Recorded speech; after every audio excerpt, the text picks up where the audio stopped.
आर्थिक सुनामी आ रही है, भयंकर आर्थिक सुनामी अब आ रही है। उसका कारण है कि हिंदुस्तान का जो प्रोटेक्शन का सिस्टम था, जो इंटरनेशनल इकोनॉमी से एक प्रकार से शॉक ऑब्जर्वर था, उसको बीजेपी ने हटा दिया है। तो एक तरफ से भयंकर आर्थिक सुनामी आ रही है, प्राइसेस बढ़ रही हैं, और ये अभी शुरुआत देखी आपने। ऐसी इकोनॉमिक क्राइसिस आएगी हिंदुस्तान में जो आपने अपने लाइफ में नहीं देखी होगी। ये हो रहा है, इसको आप कोई रोक नहीं सकता है। दूसरी तरफ क्या हो रहा है, हिंदुस्तान के अंदर, सिस्टम के अंदर इंस्टीट्यूशनल रिवोल्ट हो रहा है। तो आप सोचती हैं कि इलेक्शन कमीशन फुली कंट्रोल्ड है, वो 3 साल पहले फुली कंट्रोल्ड है। चीफ इलेक्शन कमिश्नर के मैसेजेस मेरे पास आ रहे हैं, head of intelligence system, senior judiciary, सारों के सारे रिवोल्ट कर रहे हैं, इंफॉर्मेशन दे रहे हैं हमें।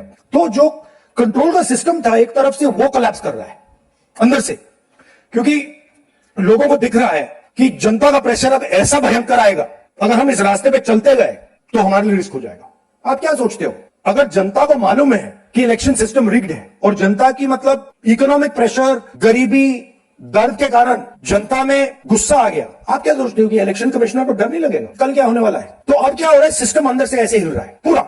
और मैं आपको ये बता दूं कि मेरे पास इंफॉर्मेशन आ रही है, सिस्टम मुझे इंफॉर्मेशन दे रहा है, मोदी जी के बारे में, शाह जी के बारे में, उनके बेटों के बारे में, मिनिस्टर्स के बारे में, अजीत डोभाल के बारे में पूरा इंफॉर्मेशन है, धड़ा हमारे सिस्टम से आ रहा है। अब ये हो सकता है कि जनता के प्रेशर को ये सप्रेस करने की कोशिश करें, इमरजेंसी जैसी चीज कर दें, हो सकता है। बट अब हम दूसरे स्टेज में जा रहे हैं, पहले हम फुल कंट्रोल स्टेज में थे, अब ये आउट ऑफ कंट्रोल जा रहा है इनके। मैं मोदी जी के पास जाता हूं, जब मीटिंग में जाता हूं, मैं आपको बताऊं, मेरे पास मोदी जी के पास इतना इंफॉर्मेशन है, मोदी जी जानते हैं, मैं भी जानता हूं।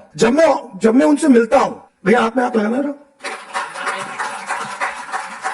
हिलना पड़ता है, क्योंकि वो जानते हैं कि जिस सिस्टम को मैंने कंट्रोल किया था, वो सिस्टम कोलैप्स कर रहा है और पूरा इंफॉर्मेशन इसको दे रहा है। तो ये डायनामिक चल रही है, और आप देखना, मेरे अंदाजे से, मेरा असेसमेंट है, 1 साल के अंदर मोदी जी प्राइम मिनिस्टर नहीं होंगे।